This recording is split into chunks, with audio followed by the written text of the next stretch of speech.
Hey, thank you so much for watching, listening. Oh my goodness, are we having a fun series this month on finding Jesus? You know, he's like perched right here on my arm.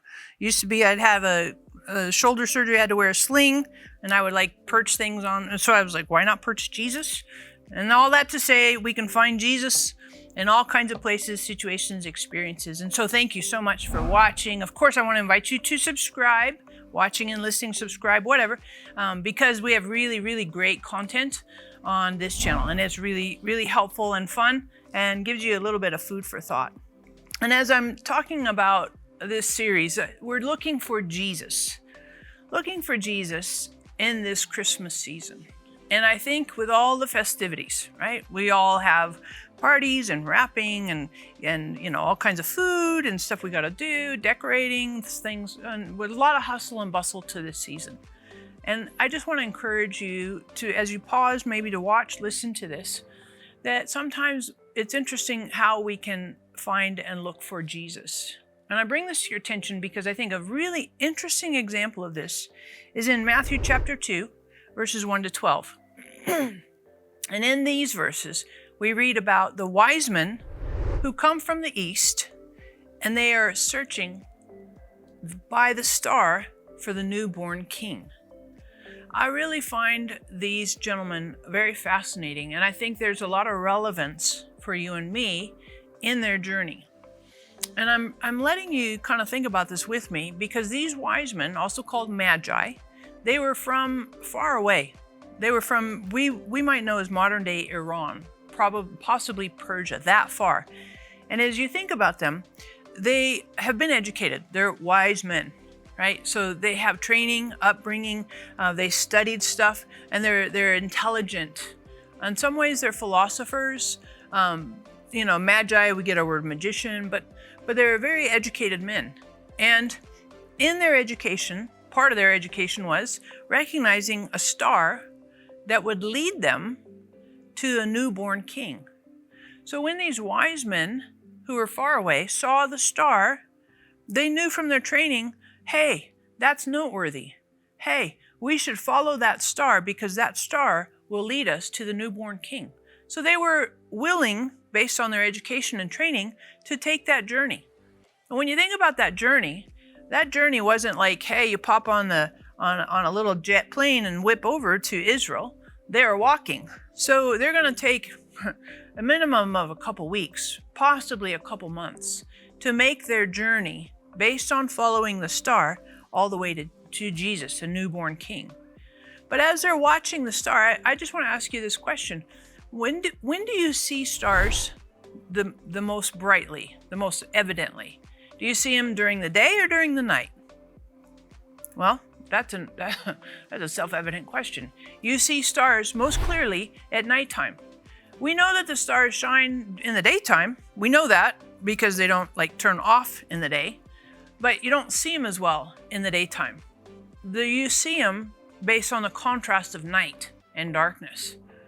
And I want to bring this to your attention because I wonder, I have a question in my mind. Did these magi, wise men, did they travel during the day? And if so, how did they follow the star if they couldn't see it? Did they like travel in the day and make course corrections at night? Or did they travel at nighttime and like sleep in the day? I think it's an interesting question to consider because I think a lot of times for you and for me, sometimes we have direction from Jesus, but we're not actually sure how that plays out and what those steps might be. And sometimes we want to go from A to Z, and we want to do it, you know, in 24 hours. But this journey for these wise men, they had to have night. They had to have darkness. They had to have, so to speak, sensory deprivation to appreciate and to recognize and to capture the light to adjust their course, adjust their travels.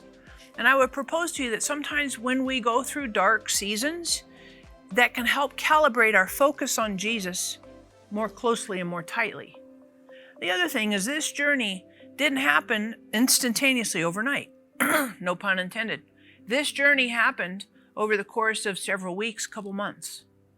And I think sometimes for you and me, I want speed I feel the need for speed. I want to get there quick. I don't have a lot of patience. I get it. But these guys, whether you have it or not, you will need you will need patience to do this journey, because sometimes there's ebb and flow of light and darkness as we continue to walk with Jesus, as we continue to keep our eyes on Jesus, as we continue to see Jesus as the light of the world. And so this was an interesting journey, and I bring it to your attention because I think as well for us that our journey with Jesus is also line by line, day by day, step by step, week by week. And it's not that we land and we've suddenly arrived, but it's an ongoing, continuous journey. And whether it's daytime, we have bright light around us and everything seems clear and shiny and sunny, or whether it's nighttime and it's a little dark and murky, we can still keep our eyes on Jesus. And I want to say this as well. It's interesting to consider that these wise men were led based on things that they knew, their context. And a lot of times, your context, you can find and see and experience Jesus within a context for you that's familiar, comfortable, known, that you're aware of. And so if you like, for example, if you like snowboarding, and that's a comfortable, familiar context to you, I want you to appreciate that within that context, you can find and experience Jesus. And next week, we're going to see another example of that, but I have found that for myself. One of my contexts that I like is pickleball. I've talked about that, and it sounds kind of cheesy, and you're like, what a stupid name for a sport. I get it. But I want to tell you that I have experienced and felt and heard Jesus even in the midst of pickleball. You're like, that is so bizarre. True, but I want you to appreciate that no matter what your context is, if you're a super brainiac like these wise men, and you do calculus 3 for Cheerios at breakfast in the morning, you can still, within the context that's familiar and comfortable, known to you, you can still come to experience and be led by Jesus. And if your context is different than somebody else, it doesn't make it better or worse. And a lot of times we look at each other, oh, I wish I was. No. The celebration is the unique you, and that Jesus can lead and direct you uniquely, you in who you are and how you're organized, how you're wired up. He did it for the Magi, the wise men, and he can do it for you and for me. The other thing I want to just bring to your attention as we finish up the Magi and the wise men, they're walking. They get to Jerusalem and they land, because the star is leading them, and they land and they present themselves to King Herod, who is horrible. And they say to him, where is the newborn king? And it's interesting because he paid attention. And it's interesting because he was a very depraved political leader. And I want to say this to you, that when we are searching for Jesus, not only do we find and experience Jesus, but we also get to proclaim, to make others aware of the presence of Jesus and his ability in our lives. Now, what they do with that awareness, you can't force somebody to change and do what you want them to do, but at the minimum, we can make others aware that Jesus is the light of the world and the light in our lives.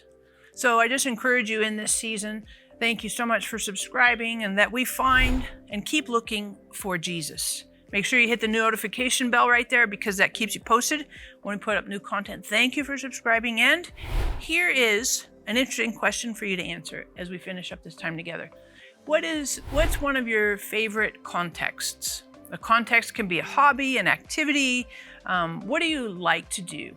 And I ask you just to put that, because maybe it'll raise your awareness of looking for Jesus, potentially in that context. And now, I know you've been waiting for this really magnificent joke. So, how do you cut the ocean in half? What do you use to cut the ocean in half? You use a seesaw. I know. Next week will be fantastic. It's the culmination of this fantastic series. Thanks again.